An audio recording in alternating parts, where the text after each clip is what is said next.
We're keeping Christmas small this year, Mom, just immediate family. I held the phone against my ear, trying to make sense of his words. Immediate family. And yet I was hearing this, alone, in my kitchen, with a cooling cup of Earl Grey beside me. "Oh," I said softly. "Of course, Joel. I understand. Thanks for being so cool about it," he said, relieved. "You know, this year's just been a lot. We need something low-key." I nodded, even though he couldn't see me. "Sure. Take care." He hung up. That was it. The quiet that followed felt unnatural. Not the comfortable kind, but the kind that presses against your chest, that echoes in the places where once there was laughter. I looked at the other mug on the table. George's mug. My husband's. It's been 17 years since he passed, but I still set his place sometimes, especially in December. Especially during moments like this. I've always been a Christmas woman. I was the one who baked the cookies, hung the lights, chose the tree. I sewed little red stockings for each family member and hand-wrote cards even when my fingers ached. It wasn't out of obligation. It was love. Love that I thought mattered. I had already bought the gifts this year, in November, during the early sales. I had found a professional sketch set for Amy, a science kit for Zach, a sleek leather briefcase for Joel, and a handmade aroma lamp for Linda, the kind she once admired in a magazine I saw on her coffee table, each one picked with care. Wrapped with gold ribbons and tucked in boxes, labeled, ready. And now they were staying home. Without me. I walked to the living room, the one they helped me paint last year, Joel mostly supervising, Linda mostly scrolling. I'd thought it was a shared project. Now it felt more like charity, in hindsight. The tree stood in the corner, lights off. I hadn't decorated yet. I'd been waiting for the kids to visit, to let Amy place the angel on top like she always did. I sat in my recliner, pulled the wool blanket over my lap and looked out the window. A neighbor was putting up light-up reindeer and a plastic Santa that wobbled in the wind. Children ran across the street with red cheeks and candy canes. Everyone was preparing for something, except me. I thought I might cry. But no, there were no tears. Not tonight. Just that odd, pressing silence again, and a flicker of something I hadn't felt in years. Not sadness, not quite anger, something colder, and much, much clearer. The next morning, I woke up early, as always. Old habits are hard to break, and I've had a lifetime of early risings. For school lunches, Sunday roasts, surprise visits, and Christmas mornings that began before sunrise. But this morning, I stayed in bed longer than usual. There was no urgency, no noise in the hallway, no little feet running in slippers, no reason to get up and preheat the oven. Still, my hands moved on their own, brushing the blanket aside, finding the slippers, walking the familiar path to the kitchen. As if Christmas were still coming, just a little late. I made tea and sat at the window. My front yard looked just like always. A crooked snowman built by neighborhood kids, icicles forming over the gutters, footprints scattered like confetti. But inside me, something felt unfamiliar. I'd hosted Christmas every year since 1973. Through sickness, tight budgets, snowstorms, and one year when the turkey caught fire. Didn't matter. Everyone still came. Even if they were late, even if they forgot to bring dessert, even if they didn't help clean up, they came. And now I wasn't even asked. I thought about how it used to be. Joel would arrive first, always early, always checking if the parking was clear. Linda came later, arms full of gifts that looked like they came from catalogs, always wrapped in gold and navy, not a speck of red in sight. Amy and Zach would come running in, eyes wide, asking if the stockings were up. if the cinnamon rolls were warm. I still remember the way Amy used to lean into me when we read The Night Before Christmas together. I remember Zach's squeals when he opened his first bike. But those memories felt distant now, like someone else's family, like a movie I'd once watched and forgotten. The house was too quiet. Even the refrigerator's hum seemed louder. I glanced at the hallway. The guest room door was closed. The same guest room Joel had insisted I keep ready. In case we want to stay over sometime, Mom. They never stayed. They barely sat. It hit me all at once how the visits had become shorter each year. At first, they'd spend full days, then it was lunch, then just dropping by, then not at all. The last few Christmases, I was the one driving across town. I'd sit politely in their pristine kitchen, hand over my carefully chosen gifts, and watch as they unwrapped them without really seeing them. Linda always smiled, always said thank you, but her eyes were elsewhere. Joel checked his phone between bites. Amy and Zach were glued to their screens. One year, I made an old family recipe, meat pies my mother used to bake. Linda took a single bite and said, "Oh, that's very traditional." She didn't finish it. I told myself it was fine, that times were changing, that kids didn't understand home-cooked meals or hand-knit scarves. But now I saw it for what it was. Distance. Not physical, emotional. Calculated. I stood up slowly and walked to the sideboard. There, tucked in a drawer, were all the photos from past Christmases. Dozens of them. Joel in a paper crown, Amy opening gifts in her pajamas, George carving turkey with his crooked smile. I flipped through them, one by one. Then I noticed something. In every photo, I was standing in the background, holding the tray, carrying the plates, cleaning in the corner, smiling, always smiling, but never seated. Never really seen. I closed the album and slid it back into the drawer. My hands lingered on the wood for a moment before I turned away. Traditions. That's what I thought I'd built. But maybe I was the only one who remembered them. The guest room in Joel and Linda's house was painted a soft gray with white curtains and a framed quote over the bed. "Family is everything." I remember standing in that room the first time Linda showed it to me. She'd flung the door open proudly and said, "And here's your little corner, Evelyn, for sleepovers or long visits. We wanted you to feel welcome." I smiled then, genuinely touched. I even brought over a pair of house slippers and an extra toothbrush the next week.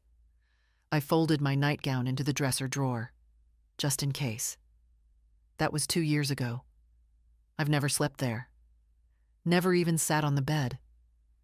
I noticed after a while that whenever I visited, the room was always full of something else. Holiday decorations, unopened boxes, Joel's golf clubs. One time, it was their new exercise bike. "Just temporary," Linda had said, brushing it off with a smile. It didn't feel temporary. I stopped bringing my overnight bag. They live in a house I helped them buy. $50,000 toward the down payment, taken from my retirement fund after George passed. Joel had said it was an investment in togetherness. I wanted to believe him. I signed the check without hesitation. I didn't even ask for repayment. They promised I'd always have a place there. And yet, this Christmas, I wasn't invited. I sat at my kitchen table, looking at the Christmas card I'd received from them last week. It had a photo of the 4 of them in matching pajamas in front of a fireplace. Not mine. Linda's calligraphy said, "Wishing you a warm and joyful holiday season." No invitation. No mention of dinner. Just warm wishes from afar. I flipped it over. Blank on the back.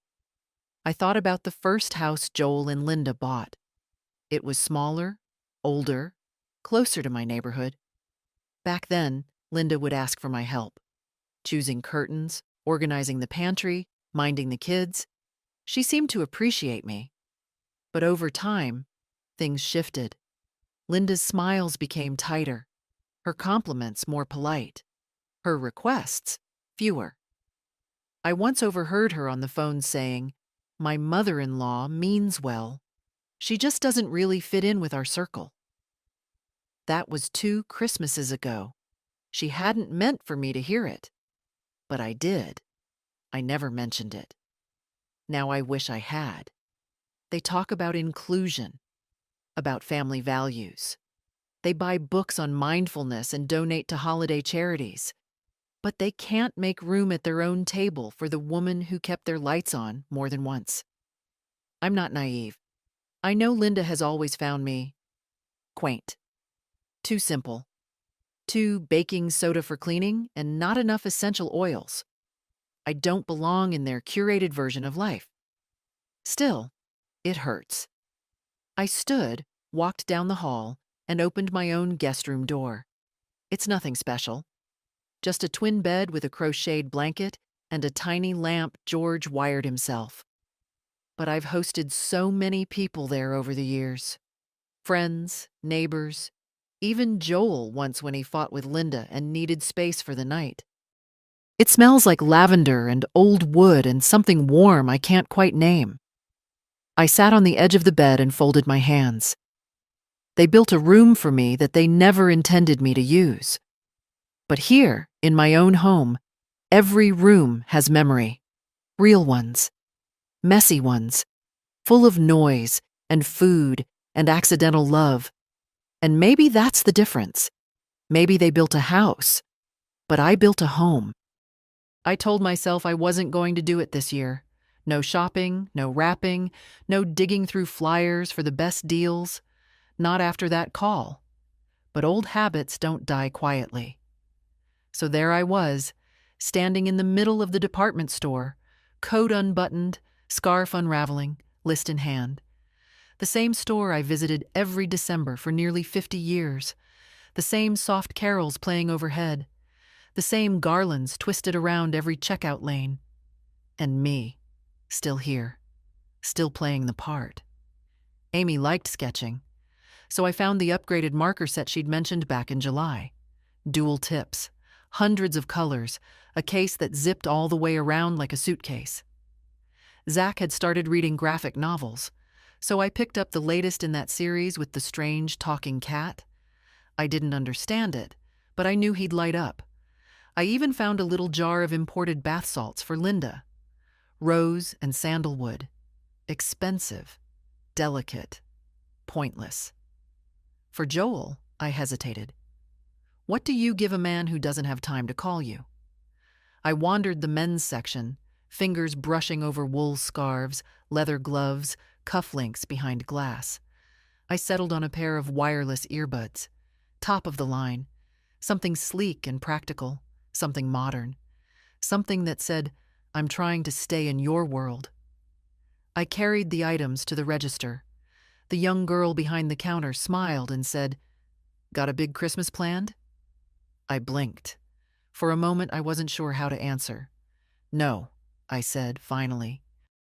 "Just keeping it small." She nodded, not noticing the pause. "Everyone's scaling back this year. Family's enough, right?" I didn't reply. On the way home, the weight of the bags felt heavier than usual.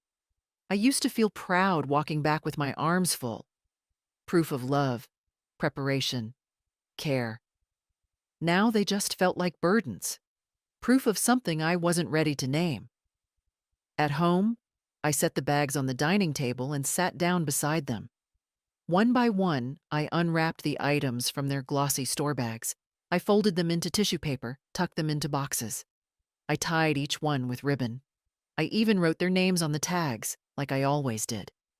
Joel, Linda, Amy, Zach. It felt automatic, familiar, painfully so. I stared at the stack when I finished. 4 boxes. 4 ghosts. Because that's what they were. Not gifts, but echoes. Echoes of a woman still trying to earn a place she already should have had. I looked at the small drawer in the hallway where I kept the old cards. Hand-drawn ones from the kids, messy scrawls that said, "Love you, Grandma," and "You make the best cookies." I ran my fingers across them. Then I looked back at the boxes. This year, they wouldn't be carried to someone else's tree. Not this time. I placed the finished boxes neatly on the edge of the credenza, each one a quiet monument to something unspoken. The gold and silver paper glinted in the afternoon light, ribbons still crisp, tags written in my best cursive. There was a time when I couldn't wait to see them opened. Not because I wanted thanks, though I won't lie, those mattered too, but because I loved the moment their eyes lit up, the surprise, the pure joy. That's what Christmas meant to me. But now they sat there, untouched, unclaimed, not forgotten, just unnecessary. I stood staring at them for a long time, then did something I've never done in my 78 years. I picked up one of the boxes, Joel's, and carried it upstairs. In the hallway closet, behind old linens and a broken fan I never got around to throwing out, there was a heavy plastic bin I used to store wrapping paper and ribbons. I pulled it out, lifted the lid, and placed the box carefully inside. Then I went back down for the others. Linda's bath salts, Amy's marker set, Zach's comic book. All of them fit in the bin, snug, like memories packed too tightly. I closed the lid. They weren't getting these gifts, not because I wanted to punish them, not even because I was angry, but because they didn't think I existed outside of obligation. They'd built a life where I was a convenience, something to call upon when the roof leaked or the babysitter canceled, but not someone you miss, not someone you make room for. And this year, they'd made that painfully clear. We're keeping Christmas small this year, just immediate family. That sentence wouldn't leave me. Not the words, exactly, but the way he'd said them, casual, rehearsed, as if he'd been preparing it, as if he knew I might be hurt, but hoped that saying it kindly would somehow make it fine.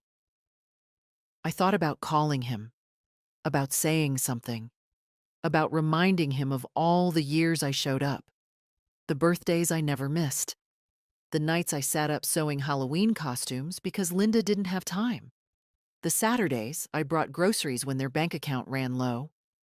But what would I even say? Hi, I just wanted to let you know I exist. No, I wouldn't call. Instead, I walked to the living room, pulled the old wool throw over my knees, and sat with a cup of tea that had long gone cold. Across the room, the Christmas tree stood undecorated. I'd been saving that for when the kids visited, for Amy's touch with the ornaments, for Zach's habit of hanging everything too low, for Joel's inevitable teasing. "Mom, this tree's as short as you are." But there wouldn't be any visits, not this year, so the tree would stay bare. Maybe that was better anyway. I took a sip of the cold tea and let the silence fill the space where joy used to live. There was no sadness, not really. It was something else, a settling, like dust after the wind. Every year, without fail, there was a card.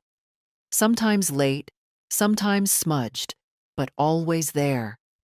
A folded square with glitter that stuck to your fingers, a scripted "Merry Christmas, Mom" across the front, and something scribbled inside.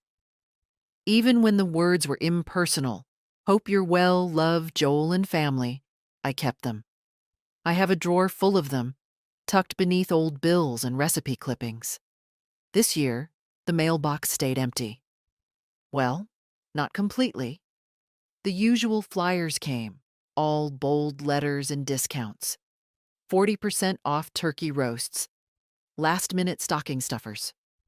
A local politician sent a folded sheet with a photo of his smiling family in matching sweaters. I stood at the counter sorting through it, half expecting something to slip out. An envelope addressed in Linda's neat handwriting or one of Amy's sticker-covered creations. But there was nothing. I turned the stack over, checked again. Just junk. I looked at the calendar. December 22nd. Too late for postal delays. Too soon to pretend they hadn't simply forgotten or ignored. I carried the stack to the recycling bin and stood with my hand over the lid. Then I paused, pulled out the card from the councilman, and ripped it down the center. It wasn't his fault, of course, but something in me needed the sound, that soft tearing of paper that felt like acknowledgement, like proof that something, somewhere, had snapped. The worst part wasn't the silence. I've lived with silence. I sleep in it. I wake up to it.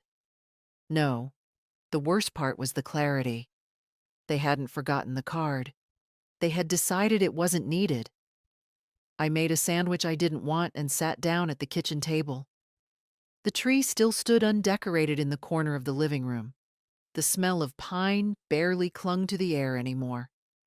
I took a bite of the sandwich and stared at the wall. A faded painting of a barn in winter hung there. George had found it at a garage sale 30 years ago. He used to say it reminded him of his grandfather's land, though he'd never actually been there. "I just know," he said once, "that it felt like this." That's what memory does. It fills in the blanks, makes you believe in something solid that maybe never was. I'd been filling in blanks for years, giving Joel the benefit of the doubt, telling myself Linda meant well, believing the kids were just shy, just busy, just teenagers. But a forgotten card says more than 1,000 explanations. It says, "You weren't even a thought." I looked out the window. The neighbor's inflatable Santa had collapsed sideways during the night. It lay slumped against the snow, face pressed into the lawn. I thought, absurdly, same. I set my sandwich down, half eaten, and got up. In the hall closet, I pulled out the old photo box, not the albums. Those were curated. This one was different. It held the unchosen moments, stray snapshots, blurry images, pictures that never made it to frames. I sifted through them, fingers grazing corners, pausing when I reached one from 1996. Joel holding baby Amy in a ridiculous red onesie, both of them laughing at something off camera. I had taken that photo. I remember it clearly. They'd been staying with me for a week that Christmas, Joel between jobs, money tight. I cooked every day, watched Amy so they could rest. We wrapped secondhand toys together and made them feel like treasures. No one remembers that now. I set the photo aside. Then another. Joel at 16, standing beside the first car I helped him buy. I co-signed the loan when George said we couldn't afford it. I made the payments when Joel forgot. That car was wrecked within the year. Then the wedding photo. I paid for the cake. Then the hospital photo. I stayed with Amy for 3 nights when Linda had Zach. Slept on a plastic chair. Brought her warm socks. I sat there for a long time, holding those pieces. I didn't need a card to remind me who I had been. But maybe they did. The house always smelled like cinnamon by the 23rd. It was tradition. Sugar cookies, snickerdoodles, peanut butter with the Hershey's Kiss pressed right in the middle. Amy used to help roll the dough when she was little, her fingers too small to hold the cutter straight. Zach would sneak raw batter when he thought I wasn't looking. Joel pretended to scold them, but always stole the most once they were baked. Even last year, though they only stayed for coffee, I had the tins ready, labeled, packed. One for each of them. Linda always said, "Oh, Evelyn, you shouldn't have," but she took them all the same. This year, I told myself I wouldn't bother. But my hands reached for the mixing bowls anyway. I worked in silence, sleeves rolled up, radio off. My hands knew the rhythm, even if my heart didn't. Butter creamed with sugar, eggs cracked neatly into the bowl. The sound of the mixer was comforting, mechanical, predictable, unlike people. The first batch went into the oven. I didn't hum. I didn't smile. I just watched the timer tick down, like it owed me something. When the scent started to rise, I paused. It smelled like memory, not joy. When the cookies cooled, I lined them up on the counter. Rows and rows of sweetness. A parade of effort, waiting for mouths that wouldn't arrive. I didn't have the heart to frost them. Instead, I opened the tin I would have filled for Amy and started to drop them inside, one by one. The sound of cookie against metal echoed too loud in the quiet room. No laughter, no footsteps, just me and the ghost of a tradition. I went to the closet and pulled out the holiday tins I'd used for years. Each one had a little name written on masking tape across the bottom. Joel, no raisins. Linda, shortbread only. Zach, extra sprinkles. I read each label like a tombstone. Then I peeled them off. The tape came off clean, like it had been waiting to let go. I lined the tins on the table, not with cookies, just as they were. Empty. Hollow. I stood there a long time, then took a slow breath and did something that surprised me. I opened the back door and stepped outside. The air hit sharp and bright. Snow coated the porch railing in delicate piles. I crossed the yard and walked 2 houses over, to the little blue house where Annie lived. Annie was 6. Her mother, Molly, had moved in during the spring after leaving a bad marriage. We'd talked over fences, swapped garden tips. I'd watched Annie chase fireflies in the summer dusk. She'd returned one of my pie dishes last week, carefully washed, with a folded note that said, "Thank you for being kind to us." I knocked on their door, still holding the tin. Molly opened, eyebrows raised in surprise. "Evelyn? Hi, sweetheart. I baked too much. Thought you and Annie might enjoy some." Her face softened. "That's very sweet of you. Annie's just in the back, watching those old claymation specials." I smiled, and something warm cracked through the cold shell around my chest. "I used to make these for my grandkids," I said simply. Molly hesitated, then stepped aside. "Come in, if you want." I didn't expect that, but I stepped inside. The house smelled like vanilla candles and popcorn. Cozy. Lived in. A little cluttered. Annie looked up from the couch and waved. "Hi, Miss Evelyn." "Hi, sweetheart." She rushed over, already peeking into the tin. "Oh, did you make snickerdoodles again?" "I did," I said, smiling despite myself. "Just for you." She grinned, already reaching for one. Molly caught my eye and said softly, "You don't have to be alone, you know." I blinked, then shook my head, just once. "I think I've been alone longer than I realized." She didn't argue. She just nodded, like someone who understood more than she let on. I stayed for 10 minutes, maybe 15. Long enough to see Annie's eyes light up. Long enough to feel useful again. Real. Then I walked home, empty tin in hand. And for the first time all week, I didn't feel invisible. I turned on the tree lights that night for no one. No audience. No children to clap when the room glowed. No Joel making a joke about energy bills. No Linda adjusting ornaments so they'd look more balanced. Just me, standing barefoot on the living room rug, watching colored lights blink in slow, steady rhythm. The tree was smaller than the ones we used to have. Easier to carry. Easier to set up. I'd dragged it in myself the week after Thanksgiving. Still full of hope then, still believing they'd come. I hadn't decorated it. I had saved that for Amy and Zach, like always. Zach liked the garish ones, candy canes and felt Santas with googly eyes. Amy preferred the delicate glass balls I let her hang higher, where her brother couldn't reach. But now it was Christmas Eve, and the branches were still bare. The only thing on the tree was light. And I think that's what made it beautiful. It didn't pretend to be full. I sat on the sofa across from it and stared, the glow softening the sharp edges of the room. I could see the reflection of the lights in the window. 2 trees now, one inside, one ghosting the glass. George used to say a tree should tell a story. Ours always did. Not a perfect one.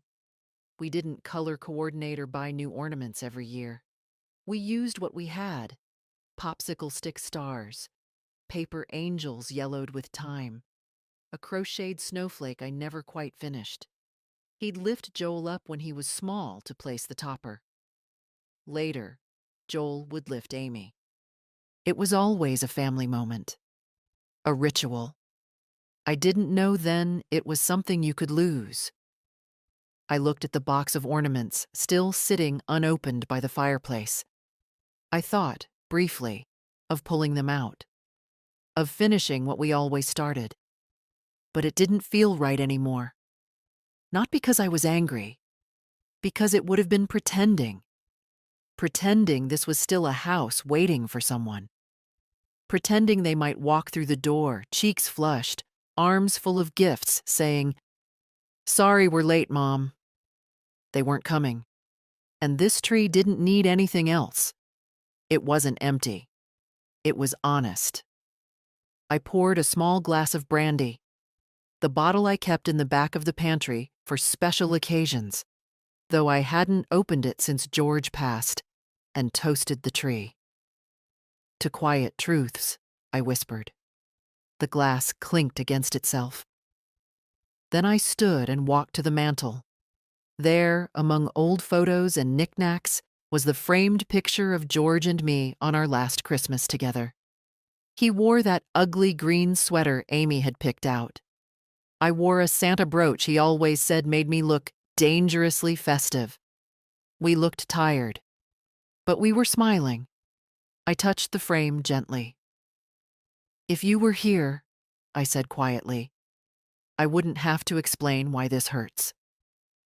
He always saw things before I did. He was the first to notice Joel pulling away, to hear the silence beneath Linda's politeness, to catch the flickers of disinterest in Amy's eyes. "Don't chase them," he once told me. "Let them come to you." But I did chase. I kept calling, giving, forgiving. I thought that's what mothers do. Maybe it is. But there comes a day when you look at a bare tree and realize it's still standing, even without the ornaments, even without the noise. I turned off the overhead lights and sat down again. The tree glowed quietly, and for the first time this season, so did I. It was almost dusk on Christmas Eve when I heard the knock. Not loud, hesitant, like whoever it was hadn't made up their mind about being there. I wasn't expecting anyone. Certainly not family. I paused in the hallway, uncertain. A small part of me hoped, absurdly, that it was Joel, that he'd come with some apology, some warm excuse, a peace offering of words too late but still welcome. But when I opened the door, it wasn't Joel. It was Annie, the neighbor's daughter. 6 years old, bundled in a purple puffer jacket with one mitten missing. She was holding a pie dish in both hands, wobbling slightly under its weight. "Hi, Miss Evelyn," she said. "Mom said to bring this back." I blinked. The dish I'd sent over with cookies days ago. I'd forgotten all about it. "Thank you, sweetheart," I said, reaching for it. "Did you have a nice Christmas Eve?" She nodded. "We made lasagna and watched a movie where a dog saves Santa. I liked it. There were a lot of snow explosions." I smiled, picturing it. Sounds exciting. She hesitated, glancing behind her toward the street, where Molly's car idled. The headlights glowed through the light snowfall. Then Annie looked back at me, her voice smaller now. Mom said I could ask if you wanted to come over for cocoa. I felt something catch in my throat. Cocoa. Not an invitation wrapped in pity. Just cocoa. Simple. Warm. A door not closing. I looked past her to Molly, who lifted a hand in a gentle wave, her expression open but not pushing. Just an offer. Just grace. I think I'll stay in tonight, I said softly, touching Annie's arm. But thank you, love. That means a lot. Annie nodded solemnly. Okay, Mom says you're the best baker on the street. I chuckled. She hasn't tried my lemon squares yet. Maybe next time? She asked, already stepping backward. Maybe next time. I watched her skip down the walkway, the empty pie dish still warm in my hands. When I stepped back inside, the quiet greeted me again, but it felt different this time. Less like loneliness, more like a pause, a deep breath. I carried the dish into the kitchen and set it on the counter. Then, without really planning to, I opened the pantry and pulled down the good cocoa. The kind I saved for guests who didn't come. I poured milk into a pan and let it warm. Added cinnamon. A touch of vanilla. While it simmered, I reached for one of the tins I hadn't filled. This one hadn't been labeled. It didn't need a name. I placed a few cookies inside and snapped the lid shut. Back in the living room, I settled into my chair by the window with the cocoa and a cookie. Outside, lights twinkled on porches. Cars crawled through the snow with muffled music leaking from their windows. Everyone was going somewhere. And me? I wasn't. Not this year. But I wasn't waiting anymore either. The knock at the door hadn't been the one I expected. But maybe it was the one I needed. Christmas morning came quietly. No rush of footsteps. No sleepy children dragging pillows into the living room. No rustle of wrapping paper or coffee brewing for guests. Just the slow creak of old floorboards and the soft hum of the radiator. I sat in my kitchen robe, hands wrapped around a second cup of tea, staring at the pine tree in the corner. Still undecorated. Still beautiful in its own quiet way. I'd never had a Christmas like this. Never spent one alone. Not really. But I didn't feel empty. I felt clear. After breakfast, I walked to the side drawer in the hallway, the one George used to call my command center. Bills, documents, receipts, all carefully filed in manila folders. I pulled out the one labeled Family Finances. There it was. Every check I'd written over the years, the mortgage down payment, the private school fees, the new SUV Linda insisted was safer for snowy roads, grocery loans that were never paid back, short-term emergencies that turned into long-term patterns. Joel had power of attorney over one of my smaller accounts, just in case, I'd told myself. In case of an emergency. In case something happened to me. Turns out something had. I dialed the bank. A cheerful young man answered. Good morning and Merry Christmas. This is Evan from First Horizon Bank. How can I help you today? Merry Christmas, Evan. My name is Evelyn Parker. I'd like to make some changes to my accounts. Of course, Mrs. Parker. I'll just need to verify your identity first. We went through the motions, address, birth date, last four of my social. Once verified, I didn't hesitate. I want to cancel all automatic payments and scheduled transfers associated with my son, Joel Parker, or any accounts bearing his name or access. There was a pause on the line. I imagined Evan blinking at his screen. Understood, Mrs. Parker. I do see some active links. Would you like me to deactivate the power of attorney as well? Yes, I said. Effective immediately. Another pause. Then typing. It's done. You'll need to come in after the holiday to sign the final revocation paperwork, but the access has been temporarily suspended. Thank you. Is there anything else I can assist you with? I looked at the untouched gifts stacked neatly in the bin by the coat closet. Yes, I said. I'd like to open a new trust account under the name of Annabelle Reeves. She's 6, lives 2 houses down. Another pause. A child? Evan asked, cautious. A friend, I said. Someone who remembers to knock. He didn't ask more, just typed. When I hung up, my hands trembled slightly, not from fear, from relief. I wasn't angry anymore. I was done. Done explaining myself. Done reaching into my pockets like love depended on it. Done offering parts of myself that no one wanted, only used. That afternoon, I wrapped one of the cookie tins in brown paper, tied it with twine, and wrote on the top, "For Annie. Merry Christmas from your neighbor." I walked it over quietly, left it on their porch, and stepped away before the door could open. Back home, I stood at the window and watched the street. Joel wasn't coming. No one from that house was. And for the first time, I didn't hope otherwise. Because no isn't just the absence of a yes. It's a decision. It's a boundary. It's the beginning of something new. The gifts stayed in the bin by the coat closet, untouched.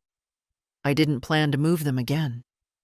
I liked them where they were, neatly stacked and sealed, not as offerings, but as reminders of who I'd been, of what I'd stopped being. I opened my notebook, the plain one I kept for grocery lists and reminders, and tore out a blank page. Then, slowly, I began to write. Not a letter, not even a list, just names. Names of people who had shown up, not out of obligation but out of kindness. Molly, Annie, my old friend Cora from church, who still called every month without fail. My late neighbor Stanley's daughter, who always asked if I needed help shoveling after snow. These were the ones I'd overlooked, lost in my focus on a family that only saw me when it was convenient. I closed the notebook, folded the paper once, and placed it in the cookie tin that was meant for Joel. I'd use that list as my new address book. It was time to reassign my heart. Later that evening, I pulled out my best sweater, navy wool, hand-knit years ago. George always said it brought out my eyes. I wore it now, not for anyone else, but because it felt like armor. Then I lit a candle in the window, not for them to find their way home, but to remind myself I was still here, still warm, still standing. I spent the rest of the night writing cards, not the kind you buy in bulk with scripted messages, but blank ones, simple cream with thick envelopes. I wrote 3. 1 to Annie. Thank you for being brave enough to knock. You reminded me that kindness has no age. 1 to Molly. Your warmth reached further than you know. You made space for someone most people overlook. 1 to myself. That one took the longest. Evelyn. You forgot for a while who you were, but you remembered just in time. You are not less because they don't see you. You are not invisible because they look away. You are whole and strong and worthy of more than quiet dismissal. Keep going. I sealed it, placed it on my bedside table, and went to sleep with something I hadn't felt in a long time. Resolve. I woke up on December 26th to a quiet morning and a blue sky. The snow had crusted overnight, thin ice sparkling across every surface. It looked like the kind of morning that begged for purpose. Not routine, not waiting. Something real. I didn't reach for my phone. I didn't check for messages. Instead, I reached for the list I'd made, the names, the people who'd shown up in small, quiet ways, who'd seen me not as a task or a seasonal duty, but as a person. It was time to return the kindness. I filled 3 tins with the remaining cookies, popped ribbons on top. No names this time, just small notes that read, "Thank you for being good." Then I did something even bolder. I took the rest of the wrapped gifts, the ones with Joel's name, with Linda's, with Amy's and Zach's, and I peeled off each tag. Slowly, deliberately. They came off easily, like they'd never belonged. I rewrapped only one, the sketch set for Amy, because that could still bring joy to someone else. That afternoon, I drove across town to the shelter I sometimes donated to. I'd never been inside, only dropped off items in bins, left checks, stayed in the background. But today, I parked and walked in. The warmth of the place hit me instantly. Smells of soup, of laundry detergent, of too many coats and not enough space. It felt human. The woman at the desk looked up. "Can I help you?" I nodded. "I brought some things. Gifts, if that's all right." She stood. "It's more than all right. Come in." I followed her into a narrow room where children played with worn toys, and a man strummed a guitar softly in the corner. People looked up. Some smiled. Some didn't. I placed the gifts on a side table. One girl, maybe 9 or 10, hovered near, eyes wide. I handed her the tin with the smiley face sticker. She clutched it like it might disappear. "Thank you," she said. Quiet, but clear. And that was enough. I didn't stay long, just enough to look around and understand something I should have known years ago. Family doesn't always live in your house. Sometimes it lives in the way someone holds a cookie like treasure, in a stranger's open door, in the knock of a child carrying back a pie dish. I drove home lighter. Not because I'd given away so much, but because I'd finally stopped giving to people who didn't care that I did. That night, I stood by my window, watching the wind lift snow off the trees like glitter. My tree still glowed quietly, bare as ever. But it didn't feel lacking. It felt honest. The phone stayed silent. But the silence no longer felt like punishment. It felt like peace. Joel was the first to notice. It happened on the morning of the 27th, when he logged into the family account to check the automatic payments. He always waited until after the holidays. Smarter to let the gifts go through, the utilities post, the mortgage debit quietly roll out. Except this time, nothing had rolled. No transfers, no deposits, no scheduled payments, just silence. At first he thought it was a glitch, maybe a delay from the holidays, maybe a technical issue. But then he tried to access the secondary account, the one I had linked to help him manage cash flow during tight months, and found the access denied. His name had been removed. The authority revoked. He called the bank, his voice clipped, impatient. The clerk confirmed it. The account holder had made official changes. Access restrictions were now in place. A revocation form was pending signature. "Who?" Joel asked, though he already knew. "Mrs. Evelyn Parker," the voice on the other end said. His mouth went dry. At first it didn't feel real. He sat in the home office, blinking at the screen, half expecting it to refresh with different information. Then he picked up his phone and called me. I didn't answer, so he texted. "Joel, hey Mom, I think there's been some sort of banking error. Can you call me when you get a chance?" An hour passed. Then another. No reply. He started pacing the kitchen. Linda stood by the sink, pouring herself coffee, watching him without saying anything. "Finally," he snapped. "Did you notice anything weird on Christmas?" Linda raised an eyebrow. "Besides the fact that she didn't send the usual gifts?"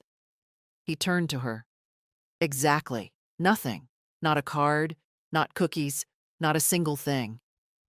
Linda shrugged. Maybe she's finally pulling back. I mean, you did say we wanted space.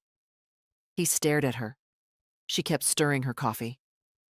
And what about the fact that she didn't call once? He asked, voice rising. Didn't even text the kids? Linda exhaled slowly. Joel, you told her we were keeping it small. Immediate family. She is immediate family, he snapped. Linda didn't reply. At that moment, Amy walked into the kitchen. Mom? Dad? She asked. Did Grandma send presents this year? They both looked at her. No, Joel said. Not this time. Amy hesitated. I thought she always did. Linda gave her daughter a tight smile.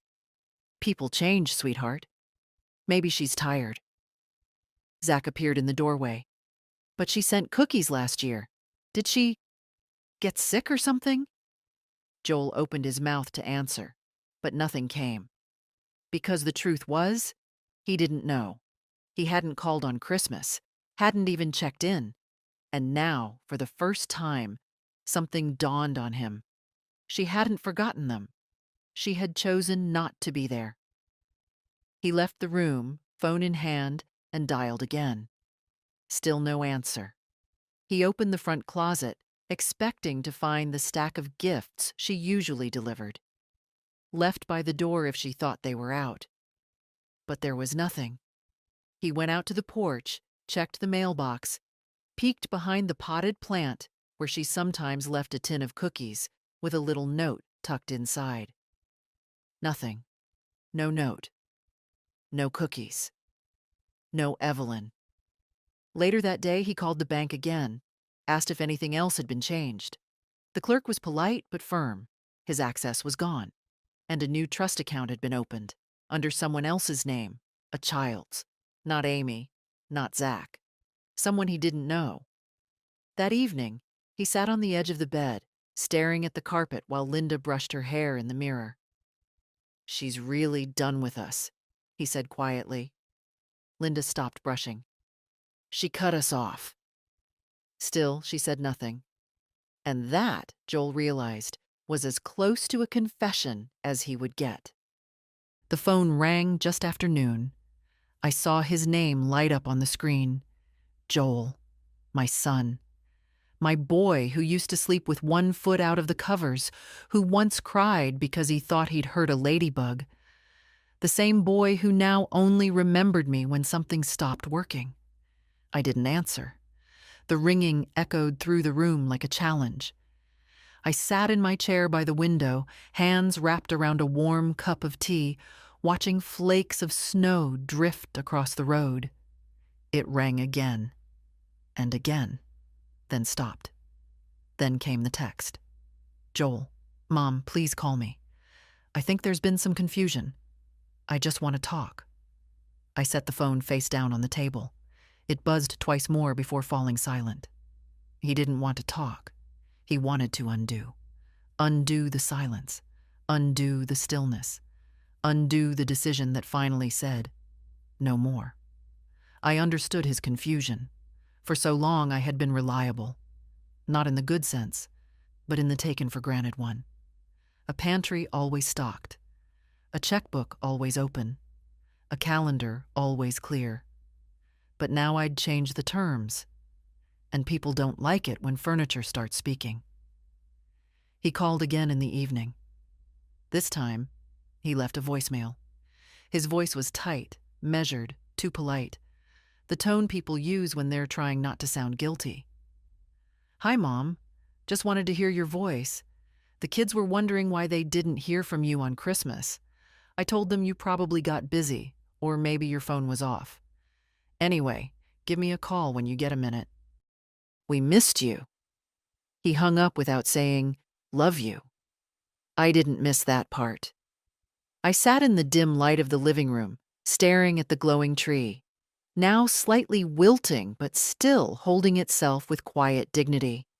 The unopened gifts were still packed in the bin. I could have called him back, told him everything, that I felt erased. that his just immediate family cut like glass, that I baked cookies with my hands shaking, wondering who I was to them anymore. But I didn't owe him that. He knew. He knew the way people do when they've made a habit of ignoring pain signals. Linda hadn't called at all. Amy hadn't texted. Zach, bless him, had drawn me a picture last year. A little crayon snowman with Grandma written in crooked letters. I'd saved it. But children grow the way trees do. They bend toward the light they're given. And I hadn't been their light in a long time. I was their habit. And now that habit was broken. Another voicemail came later that night. This time Joel sounded different, not polished, just tired. "Mom," he said, with a long breath. "Look, I don't know what's going on, but I hope you're okay. I know I messed up. I should have done more. Called more. I just figured—" He paused. "I just thought you'd always be there." The message ended there. Abrupt. Like he didn't know how to finish the sentence. Maybe he didn't. I held the phone for a while, thumb hovering over the screen, and then I turned it off. Set it aside. Let the silence return. It didn't feel like punishment. It felt like protection. For the first time in years, I wasn't waiting to be noticed. I was noticing myself. New Year's Eve came in quietly. No parties, no toasts, no countdowns. Just the ticking of the kitchen clock and the soft exhale of wind pressing against the window panes. The kind of night that asked for nothing but honesty. I sat at my table with a single lit candle, a small slice of leftover cake, and my cup of tea. No champagne, no resolutions, just stillness and presence. Outside, the world rushed toward midnight. Noise, fireworks, glass clinking against glass. Inside, time moved slower. And for once, I wasn't trying to catch up. I wasn't bracing for another season of being forgotten. I was exactly where I chose to be. I thought about what I used to give every year. Boxes filled with sugar, sweaters, books, toys, time, effort, money, energy, hope. I wrapped it all up in ribbons and sent it out like a message in a bottle. Please remember me. Please make room. And this year, I gave it all to myself instead. I gave myself permission to stop chasing people who let go of my hand first, to stop explaining my value, to stop mistaking tolerance for love. I gave myself space. I gave myself silence. I gave myself peace. And then I gave away what remained. To those who showed up without being asked, who opened their doors without performance, who accepted a tin of cookies as more than a favor. Annie drew me a picture yesterday. It's on my fridge now. A crooked house with yellow windows and Miss Evelyn written in rainbow crayon across the top. Underneath it, she wrote, "You make things feel nice." I stared at those words for a long time. Not "you bake well," not "thank you for gifts," not "you help us." You make things feel nice. Isn't that what love is supposed to be? Joel never called again after the 27th. Not on New Year's, not after. And I didn't call him. Maybe he will one day. Maybe he won't. But I'm not sitting in that silence anymore, wondering what I did wrong. I didn't do anything wrong. I gave, and gave, and gave. Until I realized I didn't have to keep proving I was worth being chosen. Because I was never the one who left. I was the one carrying the gifts up the stairs, unopened. Now, they stay where they belong, packed away, quiet, no longer begging to be loved. And me? I walk lighter. I smile more. I rest in the dignity I reclaimed. This isn't a story about revenge.